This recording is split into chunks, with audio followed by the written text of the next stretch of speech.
I want to share a story about curiosity this morning, just to get us started. So there was this man, and he was walking down a street that happened to go by a private school that had a large wall that kind of walled the children off on the playground away from the public. And as he walks by this schoolyard, he hears all the children yelling, "Three, three, three, three," and he's like, what is that?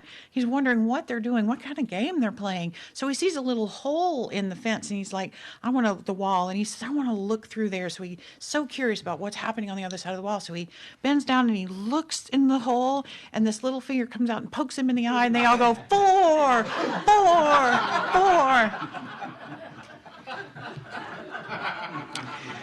So sometimes curiosity can get the best of you. But at any rate, here's a true story, okay?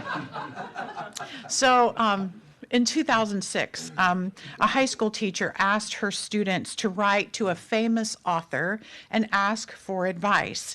And there were many authors selected, but 84-year-old American author Kurt Vonnegut was the only one to respond, and his response was magnificent. I pulled up a picture. Do you have a picture of him? Yeah, here it comes. That's Kurt Vonnegut. So he died in 2007, but this was in 2006. So he wrote back to the students, and this is what he said. Dear Xavier High School and Miss Lockwood, and Messrs. Perrin, McFeely, Batten, Marr, and Conquista. I thank you for your friendly letters. You sure know how to cheer up a really old geezer in his sunset years. I don't make public appearances anymore because I now resemble nothing so much as an iguana. What I had to say to you, moreover, would not take long, to wit.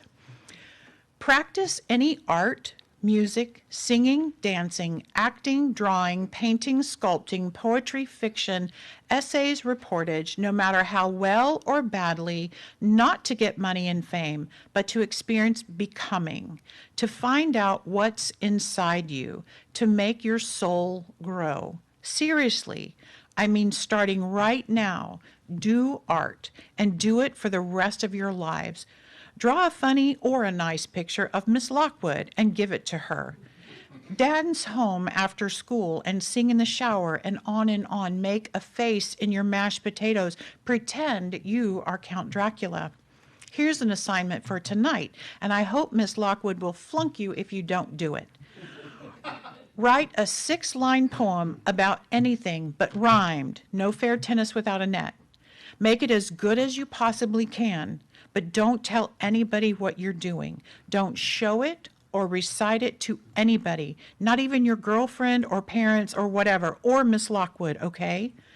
Tear it up into teeny-weeny pieces and discard them into widely separated trash receptacles. You will find that you have already been gloriously rewarded for your poem. You have experienced becoming, learned a lot more about what's inside you, and you will have made your soul grow. God bless you all, Kurt Vonnegut. Wow. Isn't that a lovely letter to send to a group of students? He actually, as I said, made his transition just like less than a year. This may have been his last words of wisdom to the world.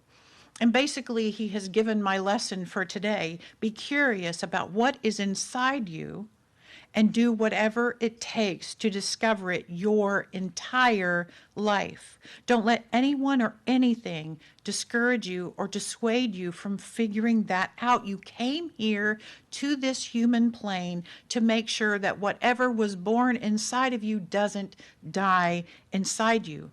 But first, you've got to figure out what that is. And quite frankly, there are many somethings born inside of you. They're just all expressions of the spirit that you are. So the question becomes, what are you curious about? What's the last thing that really ignited that curiosity inside of you? Think for a second about that.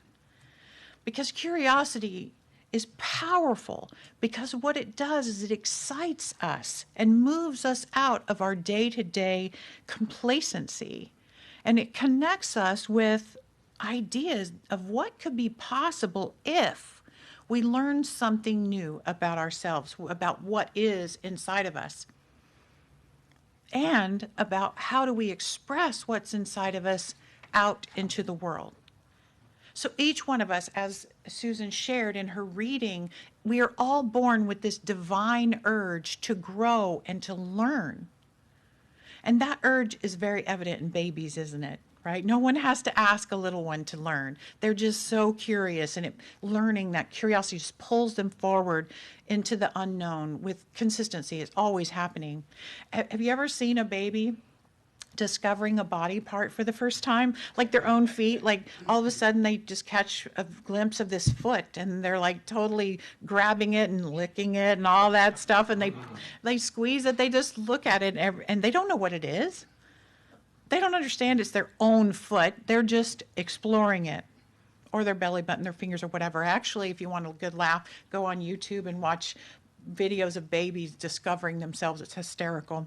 It's a wonderful display of natural curiosity. So we know what curiosity looks like in babies, but what about as we age? So our superpower, this superpower of curiosity, continues to strengthen throughout our childhoods, right? So we spend an extraordinary amount of time learning new things. We're constantly, as children, touching things and putting things in our mouths and smelling them. We're using all 5 of our senses to learn about the world around us. And you really do have to warn them all the time about how dangerous things can be, because they just want to know. They want to experience. You know, one day I was watching this group of, I'm going to guess they were about 6 or 7-year-old boys and girls walking down the sidewalk. And they were walking next to a chain link fence. And almost none of them were just simply walking down the street as instructed. They were running their hands along the chain link to see what that vibration would feel like. They were picking stuff up. They were jumping to see if they could catch the leaves on the trees. They were just, it was hysterical, but none of them were just walking as instructed. They were taking every opportunity they could to figure out something new that they'd never touched or talked about. So while we are younger, sometimes the objects of our curiosity are kind of assigned to us, right? They're assigned to us as lessons. And some of my friends were really happy that the teacher told them what to learn and how to learn it. But I was opposite. I wanted to figure things out for myself. Like, don't tell me what to write my paper about. I want to do it myself, right? So I remember one time we were asked to research a career choice, you know, and like write about it and then present to the class something about a career choice. And I'm assuming that they were hoping that we would research and learn about a career that we might actually do someday. But I thought that would be really boring, to be like a teacher or whatever. So I decided that I would research taxidermy. Not that I really ever wanted to do it. It makes me laugh. I can only imagine what my teacher thought when I got up there and started talking about taxidermy. I just needed to know, why did they do that, and how did they do that? I mean, it's kind of cool in a museum, but really, like, that was really weird. But I can tell you, my fellow classmates appreciated the heck out of the fact that I picked something unusual and odd. But at any rate, I think, as I said, I think the assignment was to get curious about what was inside of us. You know, what was in there that we could bring out into the world in a meaningful and hopefully productive way. I never have stuffed a dead animal, so it was a waste on me.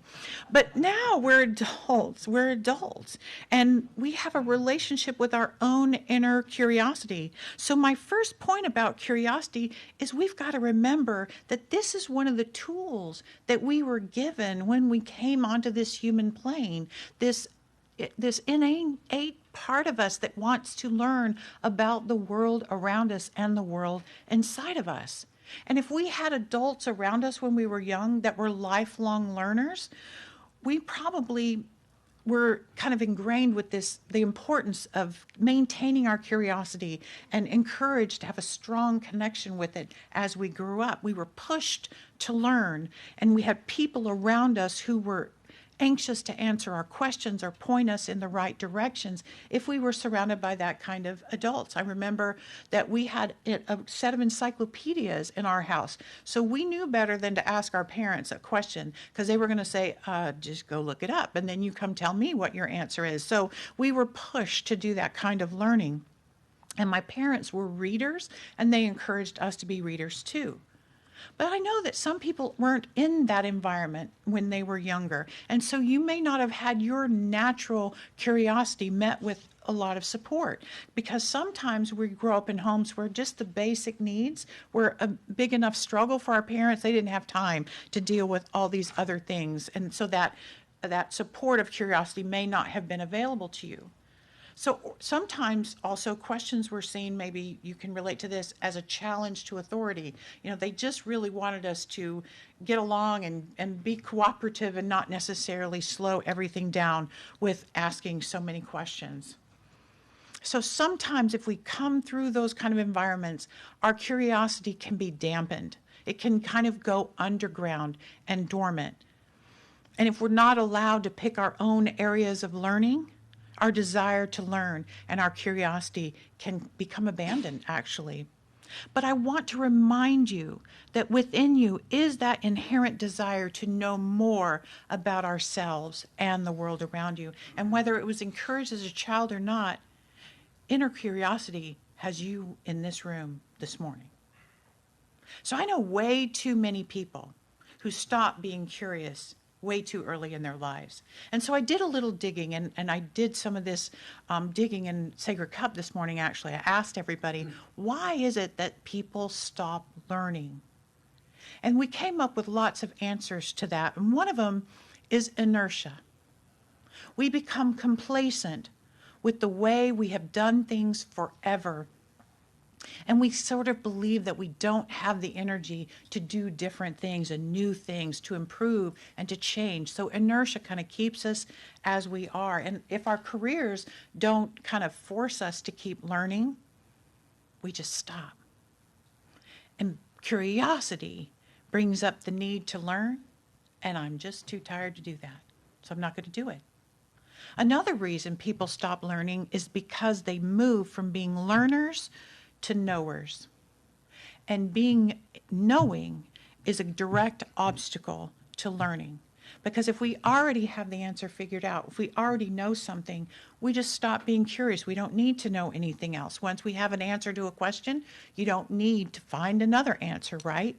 So curiosity challenges the knower to admit that they don't know and to seek a deeper answer. Maybe we know on some level, but we don't know the full depth of a subject. And another common reason that people stop learning is insecurity. And that sounds like, right now my life is just fine. And I'm nervous that if I learn something that contradicts what I already know about myself and my life and the world, I'm not going to feel stable and secure anymore, so I'd rather just stop while I'm ahead. And curiosity absolutely requires us to risk in order to learn. So maybe you can relate to some of these reasons. I know the folks in Sacred Cup were able to identify almost these very same three things, but it was fear. The bottom line, there is a fear of the unknown at the root of all resistance to learning. But when the desire to know becomes stronger than the fear, becomes stronger than the inertia, becomes stronger than the knowing, and we can let go of that, then we can allow curiosity to exist and to fuel us. And that's what brings you here this morning. We come to spirituality with a specific kind of curiosity.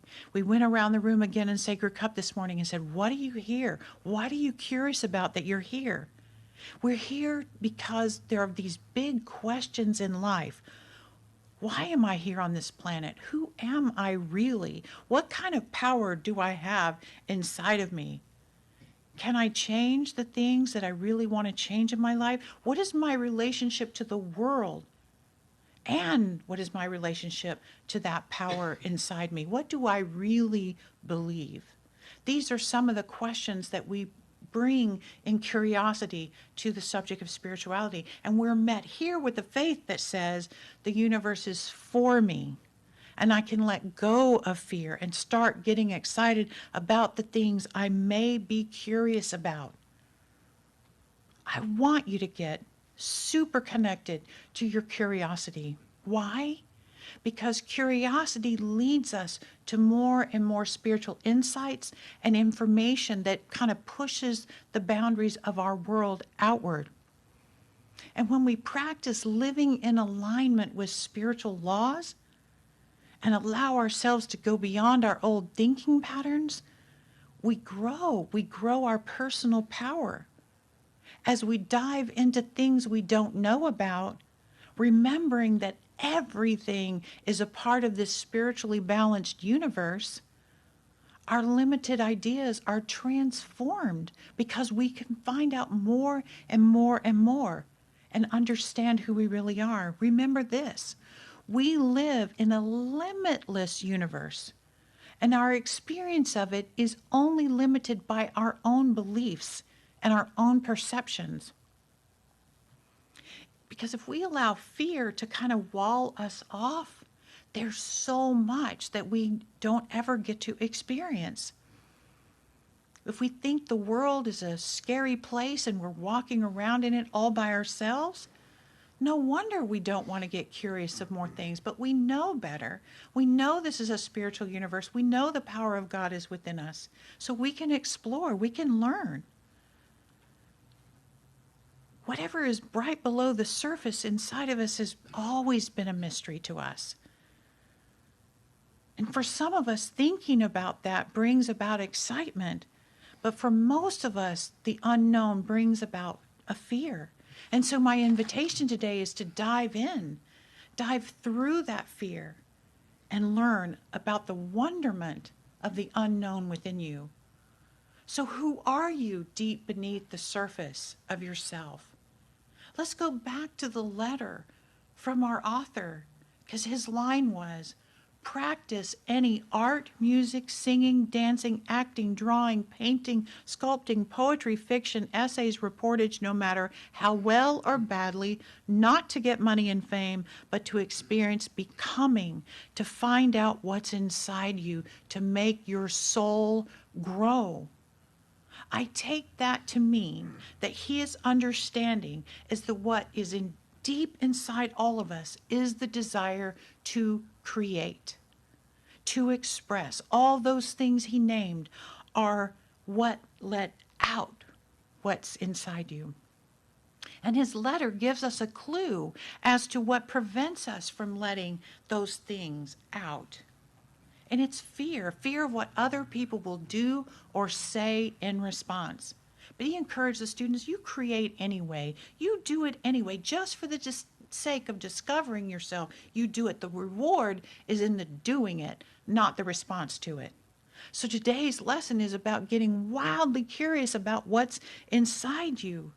Spirit incarnated as you to be you, to be an expression of itself as you. I can tell you that you are here to be more than your job, more than the roles you play in life, more than the task you have to do every day to be a functional human being, more than the routine that you walk through. You're more than that.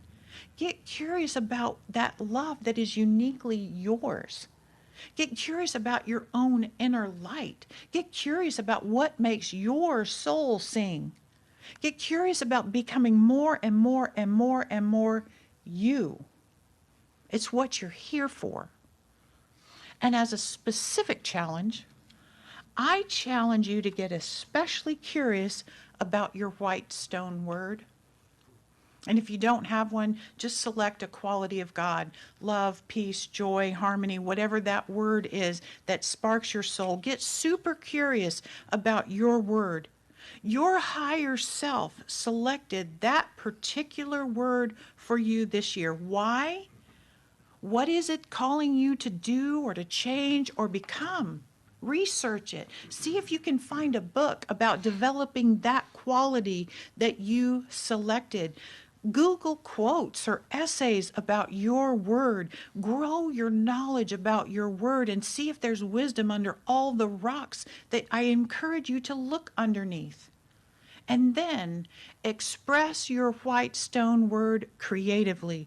Write a poem about it. Journal about it. Paint an image of it.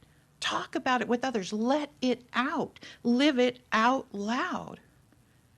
is as you send your unique light and love and joy and energy out into the world, more is going to flow in and fill you up.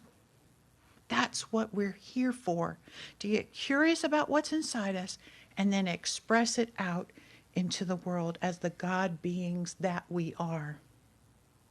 So will you read or repeat our affirmation? It's not up there. We'll say it anyway. I'm eternally curious about the spirit that lives as me. I'm eternally curious about the spirit that lives as me.